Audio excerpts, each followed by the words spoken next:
France has already begun airstrikes on ISIL activities in Iraq. Other countries spoke of humanitarian support for those who are displaced, whose lives have been destroyed by ISIL. Others spoke of starving ISIL of funds and fighters and weapons. So the whole idea of this meeting was to discuss what countries can do together or individually to respond to ISIL as this growing international terrorist threat. What are those other countries doing? What has America got to do? And by the way, are those other countries really doing enough? That and a whole lot more. Time to go inside the Beltway. Welcome back, John Gizzi, the Newsmax senior White House correspondent. John, it's a pleasure to see you again. Pleasure to be here, Ed. Thanks for having me on this beautiful day. Always a pleasure. Don't worry. You'll be freezing any day now. We know it's Washington, D.C. We just heard from Australian TV talking about what the Australians are now doing, and they're looking for greater powers to take care of ISIS and take care of terrorism threats. There still is a big concern here, John, from people in America that other countries around the world are not doing enough, will not do enough, and that America is going to wind up shouldering whatever responsibility we get now with ISIS. What's the feeling inside the Beltway about all these other countries, and if indeed they are doing enough to help us? Well, quite honestly, I hear just the opposite as a complaint. And remember, all this is breaking news. There is a feeling, as there was in Libya, that Australia and Great Britain, two other nations, are taking the lead in finally relegating ISIS to the junk heap of history. In addition, we find a lot of other positive soundings from some of the European countries and perhaps some from the Middle East. That's unclear. But the fact is, they're poised for action right now, and it's very questionable precisely what the U.S. will do. I might add that John Hanna, National Security Advisor to former Vice President Dick Cheney when he was in office, gave an interview to Newsmax and pointed out that at this point, ISIS is the size of Jordan in terms of the lands that it controls. In other words, it's reached its goal of being a state. And in most of the towns, leaders have been replaced or they have been suborned into cooperating with the terrorist leaders, and governance is administered by ISIS under Sharia law. 5 to 7 small oil refineries are in the clutches of ISIS right now, and this could be big.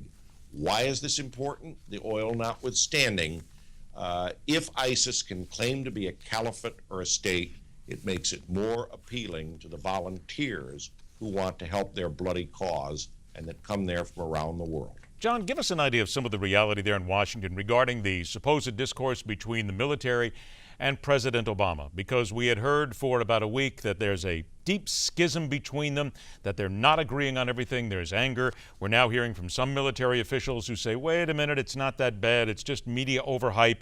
Meantime, you have retired Marine Corps General James Conway last week saying, and I quote, "I don't think the president's plan has a snowball's chance in hell of succeeding," which a lot of the military were told agrees with. So give us a perspective, if you will. Is it really as deep as some of the media would lead us to believe, that chasm between the president and the military?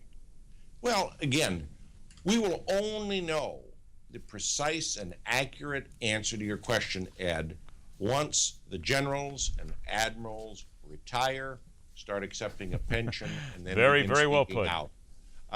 I'm not going to guess on this. We know certainly from General Conway, who clashed about whether Marines should end their don't ask, don't tell policy regarding recruitment, that there is a conflict between the Oval Office and the Pentagon.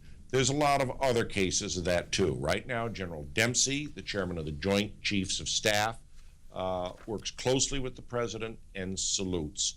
So my answer to that is wait till the generals start wearing civvies, and then let's have them on Newsmax. I think we definitely will do that. Let's hope that they will show up at that time. Let's switch gears here. The Democrats are asking, matter of fact, some of them we're told are almost quietly begging the president, let the First Lady out. Let Michelle Obama get out there and let her start working the crowd. I mean, she already has a little bit. She's been in Georgia recently, but they seem to think that she might be the not-so-secret weapon come the midterms and eventually 2016. Well, they have to go into the twilight of the election with some weapon and some soldiers. And so far, the president and the vice president are not exactly in demand, save at fundraisers and events that reporters can't cover in great detail. This is something that's eerie. Both Michelle Obama and Jill Biden are in demand to campaign. Their husbands are not. And here's something to think about. How many candidates for the United States Senate on the Democratic ticket actually defend Obamacare without hesitation?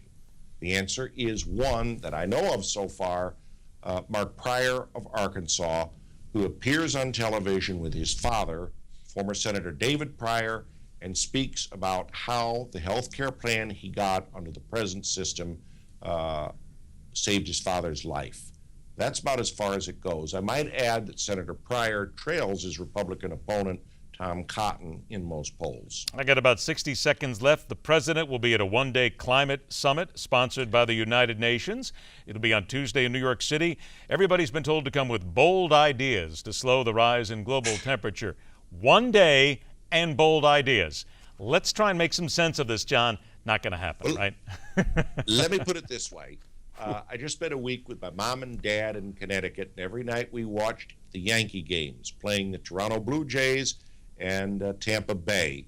And let me just say this, there's a lot of disagreement about the plays and the outcome, but you wouldn't have had a game if the other team didn't show up. And that's about what it is with the climate change summit.